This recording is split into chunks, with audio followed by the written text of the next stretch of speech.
O Conan é alguém que nunca viu o mundo exterior em sua vida toda. Ele é filho de uma família nobre e extremamente rica. Mesmo assim, ele jamais pôde aproveitar as belezas e as maravilhas que esse mundo Isekai tem a oferecer. O motivo dele não conseguir ver é algo conhecido como a cicatriz do herói, deixada nele pelo cavaleiro sagrado chamado Ristor Hunglia. Todos sentem pena do nobre Conan, mas ele não entende o porquê e deseja desesperadamente ser tratado como qualquer outra pessoa. O nosso prota nasceu com um brasão de água, o que significa que ele tem afinidade com magia aquática. Mais um cara de magia de água, mano, pelo amor de Deus. Por isso, a sua família designa Gine para ensiná-lo a magia. Ainda assim, o Conan não entende por que alguém como ele deveria estudar magia. Na cabeça do nosso prota, mesmo que consiga usar magia algum dia, isso não serviria para muita coisa, já que ele mal consegue se mover sem a ajuda da sua criada. Mesmo assim, ele obedece às ordens da família e se encontra com a mestre Gine. A maga começa a ensiná-lo com bastante entusiasmo, explicando os conceitos básicos. E pouco tempo depois, o Conan aprende o feitiço mais simples de todos, chamado Auri, que permite criar uma pequena quantidade de água. O problema é que o nosso prota nem sequer sabe o que aconteceu depois de lançar o feitiço. Então a Gine explica tudo com muita paciência, descrevendo cada detalhe visual para que ele possa imaginar a cena em sua mente. Durante a explicação, ela acaba comparando o volume de água que ele criou ao tamanho de um globo ocular e se desculpa imediatamente, achando que poderia ter ofendido o garoto. No entanto, nosso prota percebe outra coisa nessa comparação. Ele passa a pensar que se dominar a magia, talvez um dia consiga criar olhos de verdade e finalmente enxergar. E com esse novo objetivo em mente, o Conan se sente otimista pela primeira vez em sua vida. Até mesmo na hora das refeições, ele começa a conferir todos os ingredientes e tenta imaginar mentalmente como eles devem ser. Ver Conan demonstrando interesse pela comida deixa sua criada tão feliz que ela passa a se empenhar ainda mais a preparar pratos deliciosos para ele. Certo dia, outra professora chamada Flora é designada para ler livros para o nosso prota. Animado, ele pede que ela leia histórias, especialmente a respeito de Ristor Julia, o cavaleiro sagrado responsável por sua cegueira. Flora hesita, acreditando que esse assunto possa ser meio doloroso demais para ele, mas após o Conan garantir que ficará bem, ela começa a leitura. Segundo Madame Flora, houve uma grande guerra entre dois heróis e o Rei Demônio, centenas de anos atrás. Ristor Huglia foi escolhido como o herói do país de Conan, e no fim conseguiu derrotar o Rei Demônio, mas ao custo de perder um braço e uma perna. Dizem que em seu último suspiro, o Rei Demônio lançou uma maldição sobre Ristor. Desde então, muitos de seus descendentes passaram a nascer com alguma parte do corpo faltando. Alguns sem um braço, outros sem uma perna, e no caso de Conan, sem a visão. Esse fenômeno estranho ficou conhecido como a cicatriz do herói. As crianças que nasciam com a cicatriz do herói não demonstravam poderes especiais, mas acredita-se que por pena, as pessoas ao redor delas acabavam as tratando com um certo respeito diferenciado. Ao ouvir essa história, o nosso prota tem dificuldade em aceitar que nasceu com um destino tão cruel. Ainda assim, ele aceita a realidade e decide seguir em frente com o que lhe foi dado. Pouco tempo depois, ele aprende a conjurar várias esferas de água ao mesmo tempo e fica mais motivado do que nunca para se tornar um grande feiticeiro. Infelizmente, lançar feitiços consome muita energia, então mesmo com a mente totalmente focada, o seu corpo acaba cedendo. Em um estado quase inconsciente, o nosso prota fica murmurando que precisa de mais, muito mais. A sua criada interpreta isso errado e acha que ele estava pedindo mais carinho, mas o nosso prota logo esclarece que ela já fez o suficiente e que na verdade ele estava falando sobre precisar de mais conhecimento e resistência física, ambos essenciais para se tornar um feiticeiro excepcional. A criada então aponta o motivo de Conan não ter resistência, lembrando que ele quase não come. Como ele tem apenas 7 anos, ela o aconselha a se alimentar melhor, garantindo que ao crescer ele se tornará forte e saudável. O nosso prota concorda e com a ajuda dela decide aumentar a quantidade de comida que consome. Ele também percebe que não consegue correr e mal consegue andar direito, por isso decide aprender esgrima, acreditando que o treinamento com a espada possa ajudar a diminuir as suas limitações físicas. Nisso, a criada Yara sai correndo, empolgada para pedir ao pai de Conan, o Lord Gurion, que contrate um instrutor de esgrima. Nesse momento, o Conan chama sua criada pelo verdadeiro nome, Echo, pela primeira vez, e agradece de coração por tudo que ela fez por ele. No dia seguinte, quando Jenny chega à mansão para as aulas de magia, encontra Conan treinando esgrima com o instrutor Uro.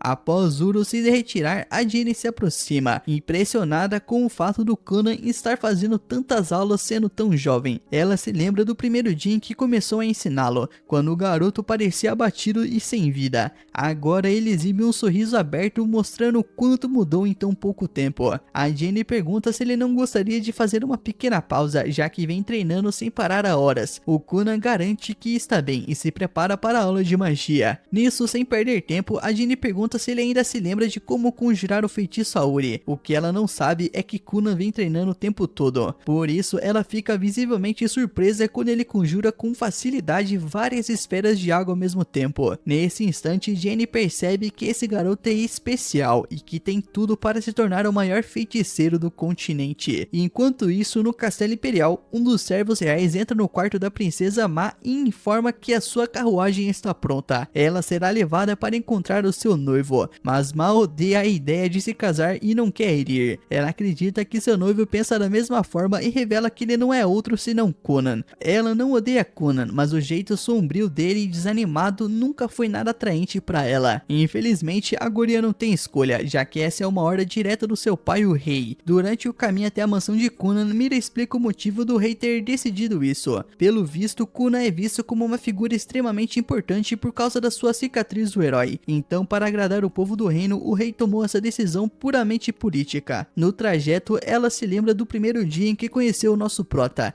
Na época, ela ficou feliz em saber que se casaria com alguém com a mesma idade e chegou a levá-lo para fora de casa para brincarem juntos. Mas quando perguntou de quais brincadeiras ele gostava, o Conan respondeu chorando que não gostava de nada e que não podia fazer coisa alguma por ser cego. Mira definitivamente não queria se tornar esposa daquele garoto chato e sempre cabisbaixo. Porém, para sua total surpresa, aquele menino sombrio e inteligente havia mudado completamente. Ao ser recebida pelo nosso prota com um sorriso enorme e radiante, ela chega até pensar que talvez ele fosse um impostor. O nosso prota fala com sinceridade, dizendo que a sua vida mudou no dia em que se apaixonou pela magia. Para provar, ele conjura um arco-íris acima da cabeça de Mira, exibindo as suas habilidades mágicas. Nisso, ela fica completamente impressionada com o talento dele, e nesse momento, o Conan percebe que foi meio idiota com Mari durante esses anos todos. Ele então se desculpa e promete que de agora em diante ele será uma pessoa melhor. A Mira aceita, feliz, e passa o dia inteiro brincando com ele. Ao final do dia, ela retorna em sua carruagem e já começa a sentir saudade dele. Enquanto isso, o nosso prota não para de pensar em quão natural foi segurar a mão daquela guria. Ele decide que quer agir como um verdadeiro cavalheiro perto da princesa de Mira, na esperança de impressioná-la ainda mais. Por isso, ele começa a ter aulas de boas maneiras e etiqueta com a Madame Flora. Do outro lado, a mestra Jenny se pergunta o que ainda pode ensinar para Conan no dia seguinte. Ele já consegue conjurar 7 esferas de magia ao mesmo tempo, algo que nem ela mesma consegue fazer, apesar de ser considerada uma mestra.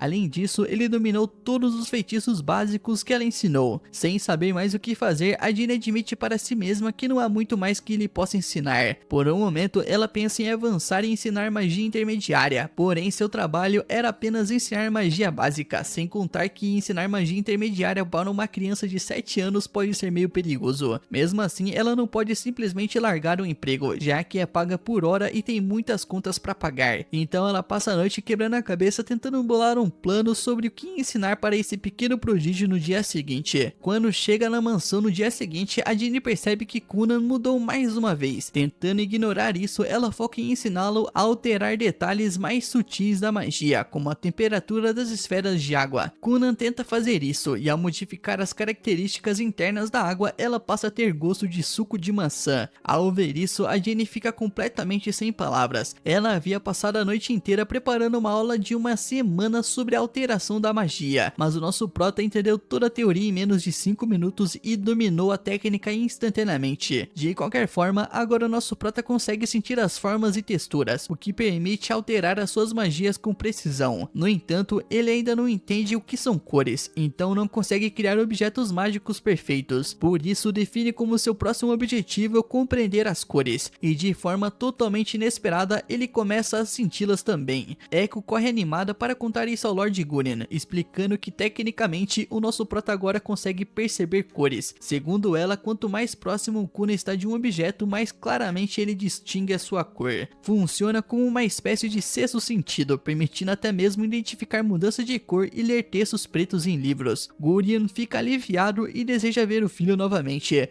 mas Echo acredita que Kuna deve continuar onde está para alcançar os seus objetivos. Ela revela que o nosso prota se mudou sozinho para uma mansão vizinha meses atrás, pois não queria ser um peso para ninguém. Lord Gurion agradece a Echo, reconhecendo que a alegria dela deve ter um impacto positivo sobre o seu filho. Ela aceita o elogio, mas comenta que preferiria receber um aumento. Depois disso, o nosso prota volta a treinar sozinho e cria uma esfera de água vermelha, aumentando seu tamanho para sentir a cor com mais intensidade. Ao saber da novidade, a sua mãe aparece acompanhada do pai e do irmão. Ao ouvir a voz da mãe, Kuna a cumprimenta todo animado, tentando agir como um verdadeiro cavaleiro. Porém, ele acaba se distraindo e perde o controle da magia, fazendo com que a esfera de água vermelha caia sobre ele. Quando se vira para chamar a mãe novamente, a pobre mulher desmaia de susto. O nosso prota, sem entender nada, fica completamente confuso com a reação dela. Então Echo explica a situação para ele, dizendo que a cor vermelha também é a cor do sangue, algo que costuma causar uma impressão desagradável nas pessoas. A criada até demonstra compreensão, mas o Lord Gurion não reage da mesma forma. Ele acredita que o filho apenas pregou uma peça de mau gosto, o que o deixa furioso. Irritado, ele repreende Echo por mimar demais o nosso prota e ainda ameaça, dizendo que pode cortar o seu pagamento por causa disso. Em seguida, ele se vira para Kuna e começa a dar uma bela bronca nele também. Nesse exato momento, a Jane chega ao local. Ao perceber que o Kuna mais uma vez melhorou as suas habilidades mágicas sozinho, ela passa a acreditar que aquele garoto realmente pode se tornar o maior feiticeiro que já existiu.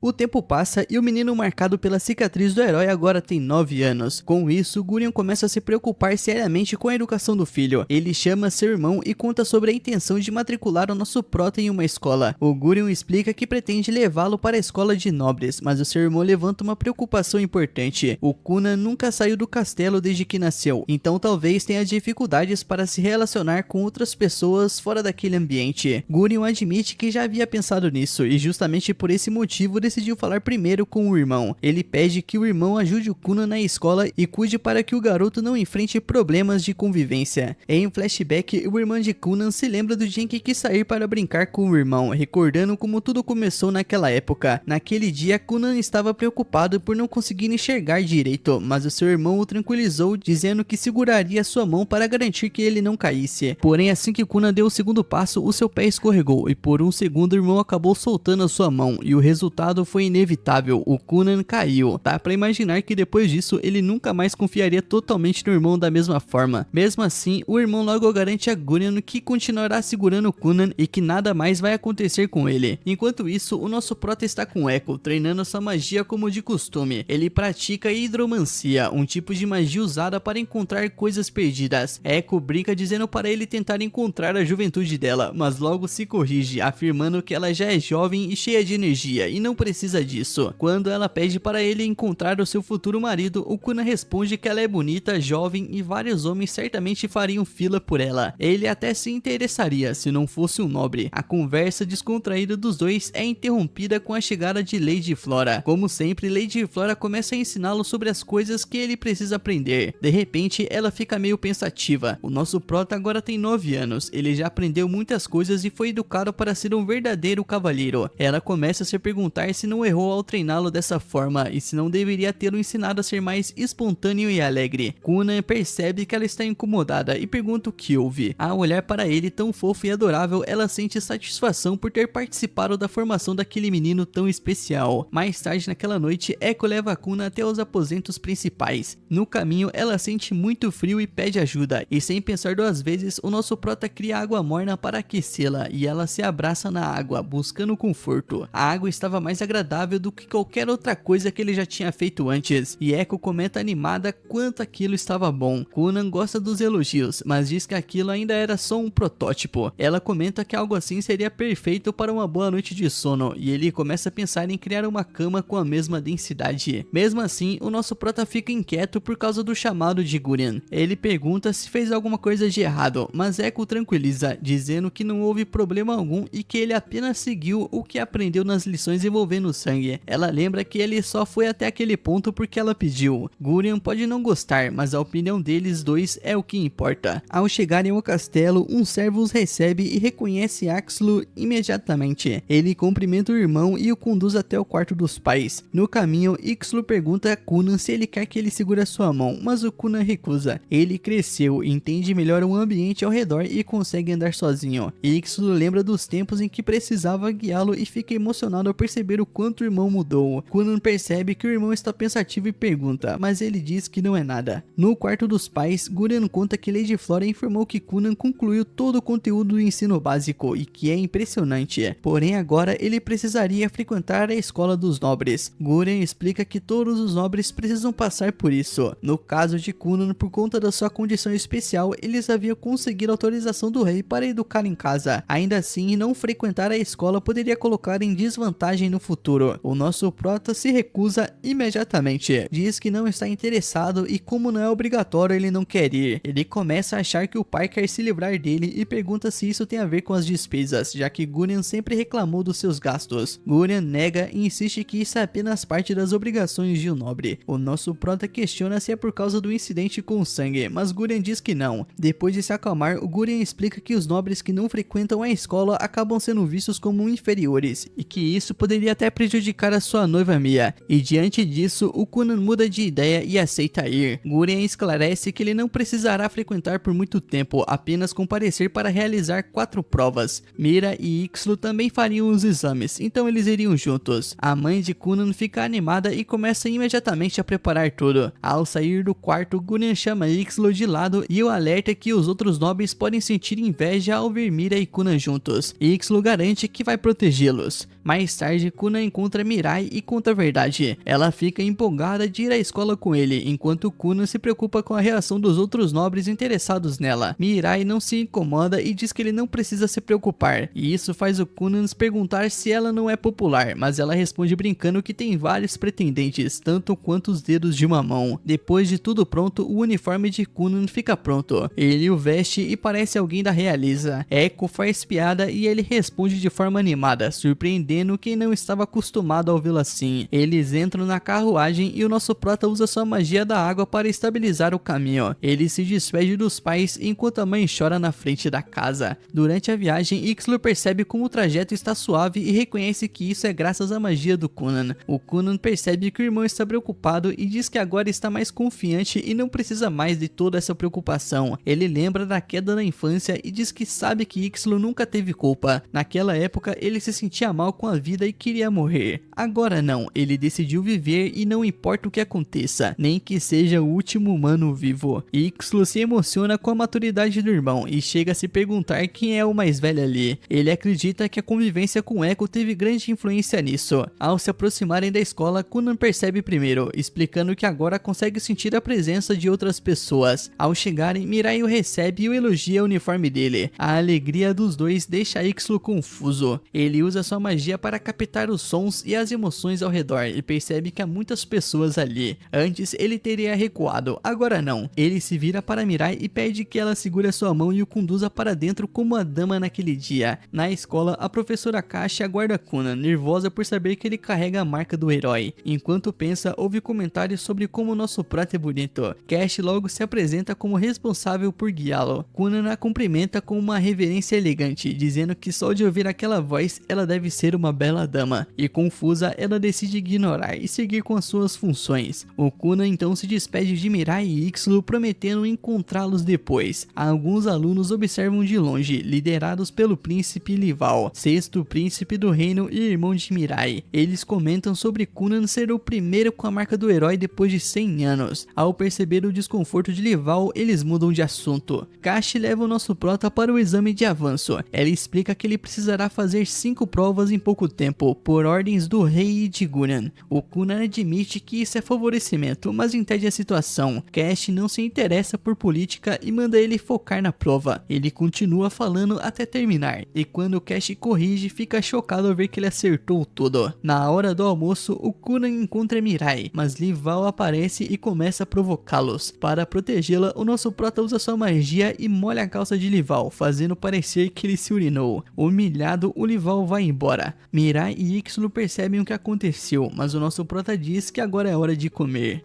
Durante a refeição, o Kuna descobre que Lival é o seu futuro cunhado e fica surpreso ao saber que existem irmãos tão cruéis. Ele agradece por ter Ixlo ao seu lado, e Ixlo, preocupado, espera que não se envolvam em mais confusões. Já o nosso prota parece estar se divertindo bastante, mas é claro que uma hora ele vai conseguir arranjar mais problemas sim.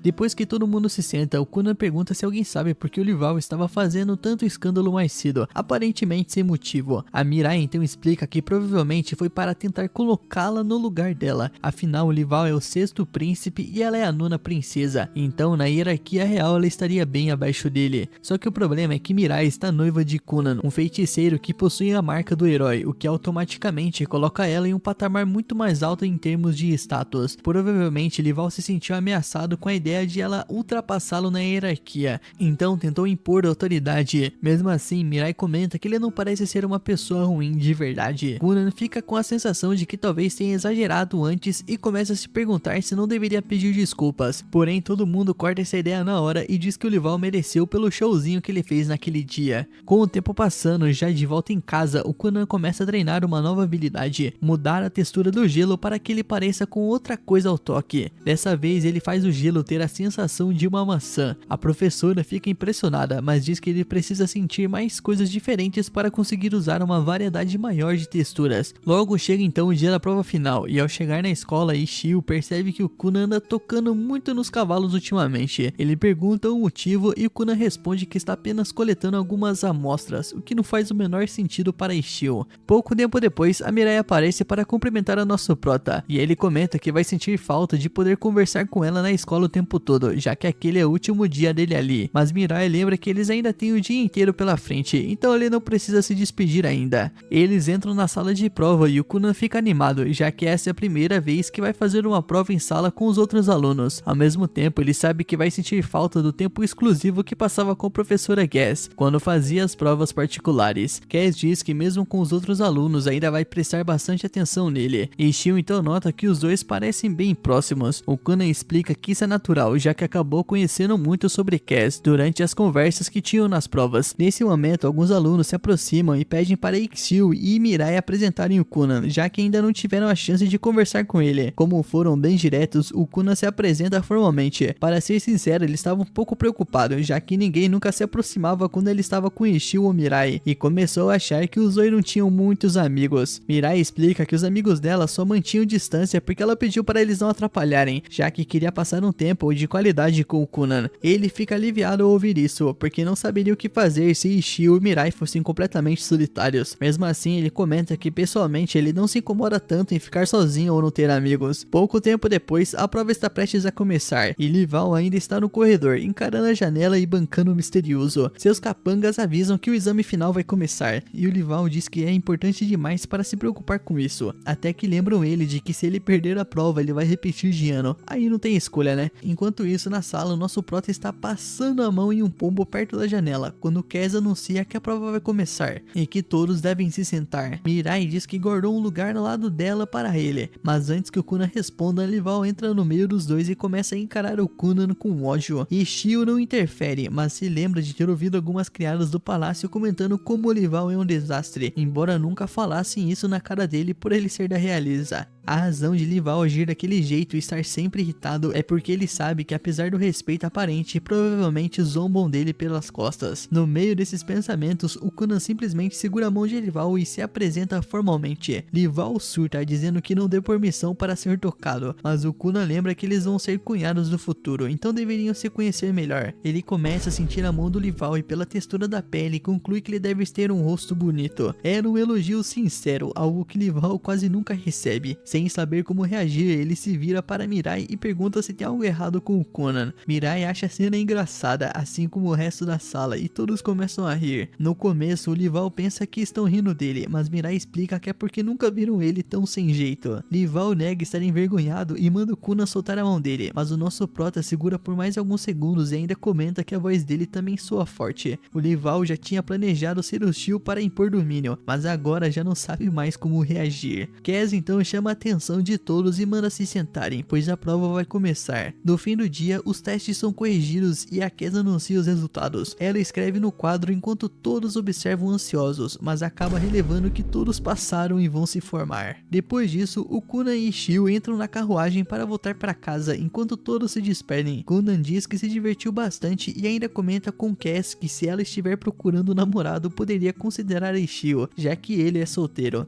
Shio diz que nunca concordou com isso, e Cass começa a se arrepender de ter contado tanto sobre a sua vida amorosa. Além disso, Lival aprende bastante com a interação com Conan e decide tentar ser uma pessoa melhor daqui pra frente. Caralho, nosso cego aqui é bom mesmo, hein? Transformou o cara mal em cara bom em um toque. Alguns dias depois, já formado, o nosso prota passa a focar em aprender novos feitiços, enquanto Genio testa em tudo que ele aprendeu. Ela pede para ele criar uma bola de água giratória, dividi-la em 10 partes e dar cor e textura diferentes para cada uma. Conan faz tudo isso com facilidade. Jenny diz que ele foi muito bem, mas o nosso prota responde que ainda não terminou. Ele então transforma uma das bolas de água em uma pomba e a faz voar. A Jenny fica em choque e cai de joelhos, pois nem mesmo magos mestres conseguiriam fazer algo assim facilmente. Mais tarde, durante um chá, a Jenny diz que precisa contar algo importante. Conan entende e pede para Aiko lhes dar privacidade. Sozinhos, Jenny confessa que não tem mais nada para ensinar a ele. Na verdade, há meses ela só orientava a magia básica, e agora o Conan já é um mago melhor do que ela. O Conan então se levanta e diz que ela é uma ótima professora, já que adorou todos aqueles truques desesperados que ela transformava em lições. Mesmo não sendo uma maga avançada, a visão dela deu a ele uma nova esperança de vida, e isso tem muito valor. Jenny então agradece, dizendo que se esforçou muito para criar aquelas aulas e que isso já está exigindo demais dela.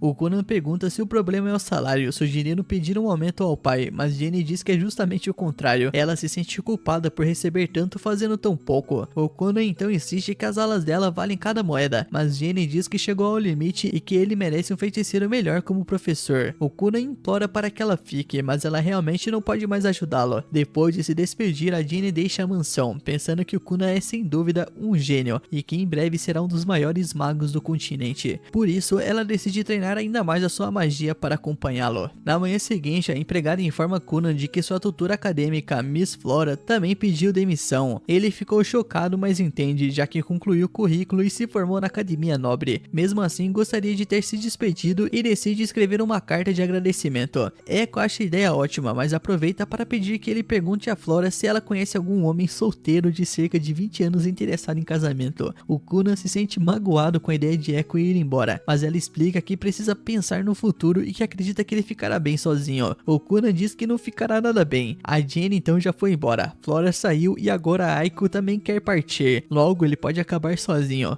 Durante o jantar, o Conan conta ao pai sobre a saída de Jenny e sobre a sugestão de procurar um feiticeiro mestre para continuar aprendendo. E Shio se lembra de um rumor sobre um poderoso feiticeiro real. A mãe reconhece a descrição e pergunta se ele está falando de Chanel Finn, famoso na capital tanto pelo poder quanto pela aparência. Ele seria um professor perfeito, mas o pai diz que há um grande problema. Como feiticeiro real, apenas o rei e a corte podem dar ordens a ele. Além disso, ele quase nunca sai do castelo e até encontrá-lo é algo extremamente controlado.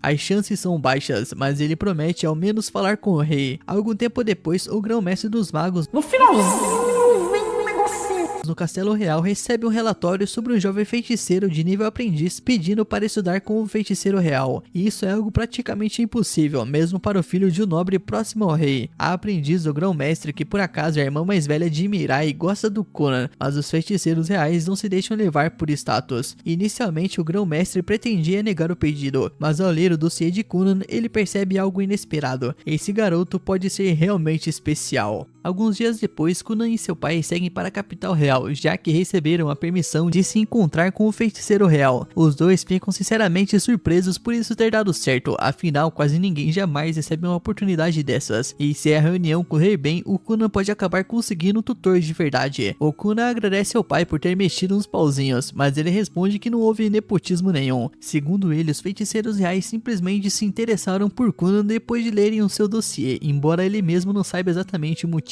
Enquanto esperam, o Conan decide passar o tempo criando um gato feito de água. Seu controle mágico claramente melhorou muito, já que o gato parece e até se sente exatamente como de verdade. O único problema é que ele ainda não sabe fazê-lo se mover naturalmente e emitir sons. Mesmo assim, o pai dele simplesmente adora a criação. Ao chegarem ao castelo, os dois são recebidos por Lady Hatia. O Conan faz a sua saudação de costume, mas logo descobre que ela é na verdade a segunda princesa, ou seja, a irmã mais velha de Mirai. Então ele comenta que está feliz em finalmente conhecer a sua futura cunhada. Hatia percebe que o pai de Conan está carregando um gato e acha aquilo muito fofo. Só que quando ele coloca o bichinho no chão, o Conan desfaz o feitiço e o gato vira apenas uma poça de água. Hatia fica chocada ao perceber que nunca foi um gato de verdade, o que prova que o Conan é muito mais habilidoso do que ela imaginava. Impressionada, ela se oferece para levá-lo imediatamente até a Torre Negra. Antes disso, o pai de Conan avisa que terá uma audiência com o rei ainda naquele dia e pergunta se o filho ficará bem voltando sozinho. O Conan garante que consegue se virar tranquilamente, então o pai diz que vai providenciar uma carruagem para buscá-lo mais tarde. Enquanto o Conan e Hatia caminham pelos corredores, ele começa a bombardear ela com perguntas sobre magia avançada, falando tão rápido que ela mal consegue acompanhar. Hatia então explica que ainda é relativamente nova ali e ainda não está preparada para responder tudo isso. Ela conta que existem 10 princesas e 7 príncipes no reino, e que normalmente todos competiriam entre si por feitos para disputar o direito ao trono. No entanto, ela abriu mão dessa disputa para seguir a carreira como feiticeira. Ainda assim, Hatia demonstra preocupação com a possibilidade de Conan acabar envolvido na sucessão real. Nesse momento, ela percebe que o Conan não está mais andando, ele está deslizando. Confusa, ela pergunta como ele está fazendo aquilo, e o nosso prota explica que criou uma fina camada de gelo sobre os pés para reduzir o atrito. Ele pergunta se ela quer tentar também, e Hatia se anima na hora. Antes disso, porém, ela lembra que precisa explicar as regras à Torre Negra. Primeiro, ele não deve se envolver de forma descuidada com nenhuma facção. Segundo, não deve assinar contratos suspeitos nem dizer nada que possa se voltar contra ele no futuro. Com um aviso dado, a Hatia pede para o nosso prota transformar os seus sapatos em patins. Um minuto depois, os dois estão deslizando pelos corredores do castelo sem nenhuma preocupação, causando um caos enorme. Alguns guardas tentam pará-los, mas eles são rápidos demais. Nesse instante, o capitão da guarda real noturna, Dario, aparece e vê a confusão. Ele começa a persegui-los, ordenando que parem imediatamente. O Conan começa a achar que vão se meter em problemas e pergunta se não é melhor parar, mas Hatia diz que está se divertindo demais e que é só acelerar ainda mais.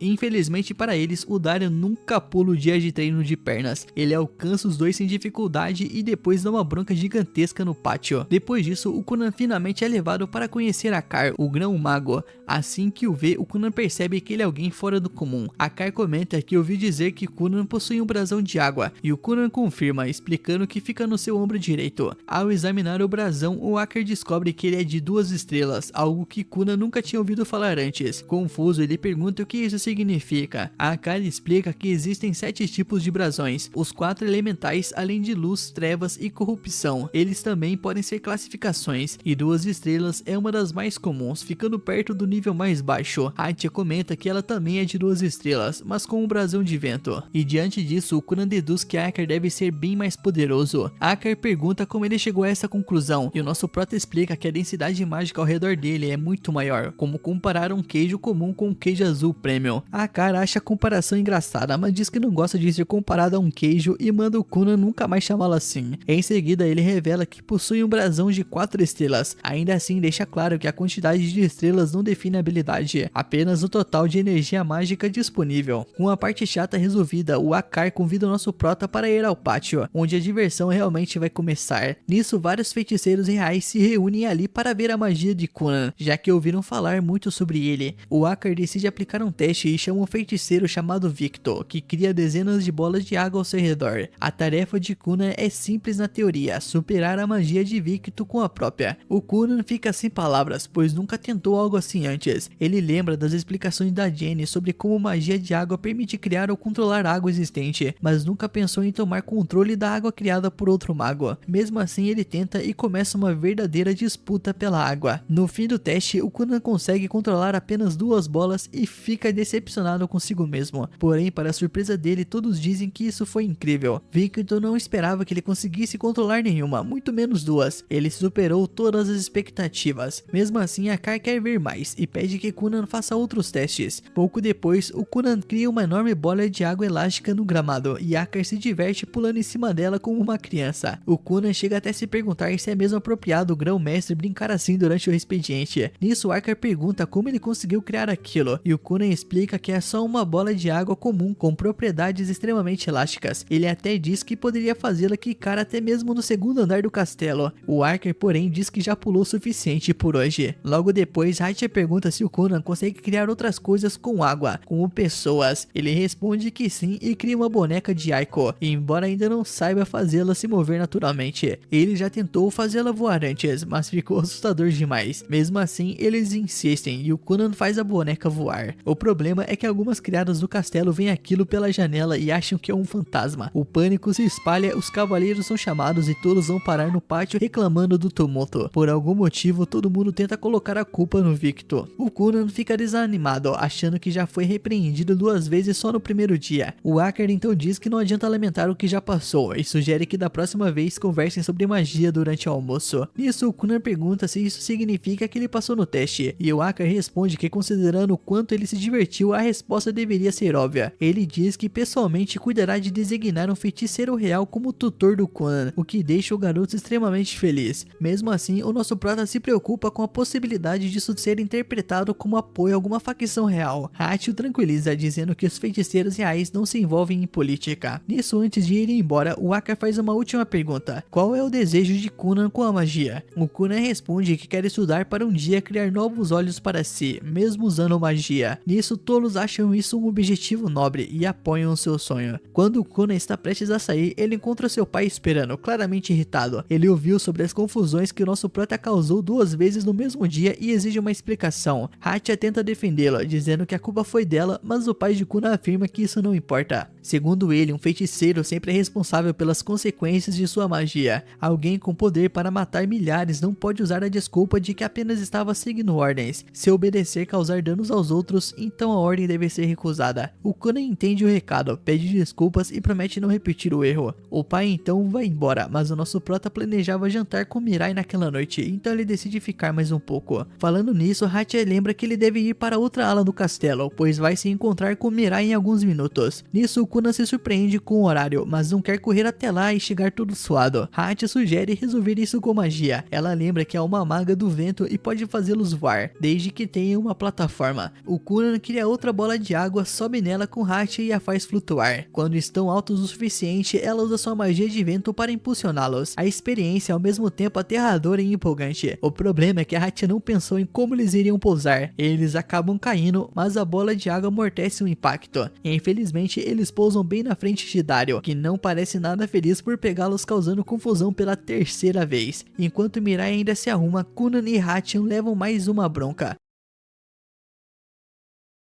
A Mary está completamente nervosa enquanto espera por Conan. Ela fica andando de um lado para o outro do quarto, se perguntando se o seu noivo realmente vai aparecer. Nisso, a criada tenta acalmá-la, dizendo que o nosso prota provavelmente ficou tempo demais na academia e por isso deve estar atrasado. Felizmente, pouco tempo depois, elas escutam uma batida na porta. A criada vai atender e encontra um dos guardas que anuncia que o nosso Conan já chegou e está aguardando a princesa do lado de fora. Quando a criada se vira, dá de cara com Mary sentada tranquilamente no sofá tomando um chá caríssimo, como se não estivesse surtando segundos atrás. Antes mesmo de terminar a frase, Mary sai do quarto em passos rápidos, e ao encontro do noivo. Ela encontra o Kuno parado na base da escada e ele imediatamente pede desculpas pelo atraso, tentando em seguida encantá-lo ao dizer que a lua está linda naquela noite, mesmo sendo completamente cego. Ele pede a mão de Mary, que aceita de bom grado, e então a guia até a carruagem para levá-la a um restaurante 3 estrelas Michelin do Gordon Raceway. Ao entrarem no restaurante da alta gastronomia, eles são recebidos com água com gás absurdamente cara, mas eles não são pobres como a gente, né? A gente que é fudido, então eles podem beber o quanto quiserem. Eles começam a beber enquanto a criada de Mary observa o quão educado e elegante o nosso prota é, desde a postura até a forma de se portar. Nisso, a Mary puxa assunto e pergunta se ele conseguiu visitar a Torre Negra naquele dia. Nisso, Conan responde animado, dizendo que teve a chance de encontrar a irmã mais velha dela e que todos os magos que viu lá eram extremamente impressionantes, incluindo a segunda princesa Rey. Ele também comenta que passou no teste de mago, mas que ainda não faz ideia de quem será o seu mestre. O Conan continua flertando e a Mary claramente está se divertindo, mesmo que a criada ache tudo meio vergonhoso. Depois do jantar, o Conan surpreende a Mary a segurar o seu braço e dizer que mesmo que esses jantares sejam raros por enquanto, quando se casarem todas as noites serão assim. Essa frase pega até a criada de surpresa. Depois de assistir vídeos demais aí de dorama, ela decide que talvez o nosso prota não seja tão cringe assim. A Mary, porém, mantém a pose e continua elegante, mas no momento em que volta para o quarto, ela começa a rir sozinha de felicidade, pensando em tudo que o nosso prota prometeu. Alguns dias depois, o Conan retorna à sua mansão e senta no seu escritório para escrever um relatório. Ele é interrompido por Aiko, que está lavando as roupas e pede por ajuda. O Conan então usa sua variação de magia de água e cria bolhas que removem facilmente toda a sujeira. A Aiko agradece, mas o nosso prota reclama que agora o seu relatório vai atrasar. Nisso, Aiko manda ele parar de ser um perdedor trancado no quarto e estudando como nerd. E o nosso prota responde que só quer terminar o relatório enquanto tudo ainda está fresco na memória. A Aiko rebate dizendo que ser nerd não leva a lugar nenhum e que se ele não sair para tomar um sol e respirar ar fresco, o crescimento dele vai ser afetado. O Conan percebe a dura verdade de que as garotas sempre gostam de caras altos, mas a Aiko garante que vai gostar dele independentemente da altura, desde que ele seja bem dotado.